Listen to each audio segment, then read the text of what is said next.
वर्धा लोकसभेसाठी आता सुप्रिया गट मैदानात उतरलाय। सुप्रिया गटाच्या हर्षवर्धन देशमुख यांना वर्ध्यातून संधी मिळण्याची शक्यता वर्तवण्यात येते। शरद पवारांचे देशमुखांना तयारीला लागण्याचे आदेश।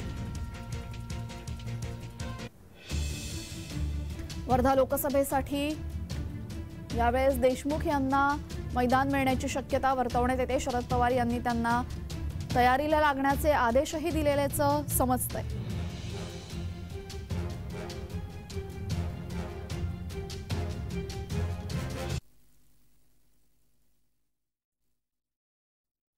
सगळ्यांचाच आग्रह आहे, विशेषतः काँग्रेस पक्षाचा आग्रह आहे की बा ही उमेदवारी आमचा मतदारसंघ आहे वर्धा, त्याच्यामुळे आम्हाला उमेदवारी मिळाली पाहिजे।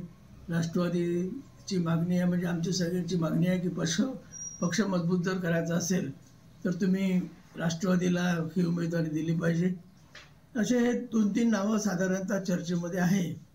त्यामध्ये हर्षवर्धन देशमुखचा आहे, माझं आहे, पण निर्णय अजून झाला नाही। आता जो काही निर्णय होईल 2-3 दिवसा 4 दिवसामध्ये होईल।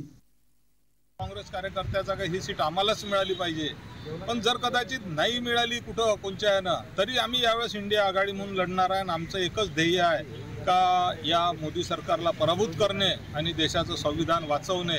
आणि त्या दृष्टीनं आम्ही सगळे मिळून प्रयत्न करून यावेळेस कोणत्याही परिस्थितीत गांधी जिल्ह्यातून याचा शुभारंभ करू असं माझं मत आहे। वाटाघाटीच्या वरिष्ठांची आम्हाला फक्त खालच्या लेवलवर काम करायला सांगितलं आहे। उमेदवार वरिष्ठ देतील आणि जो कोणता उमेदवार देतील तर वरिष्ठ लोक सगळे विचार करूनच देतील असं आमचं मत आहे।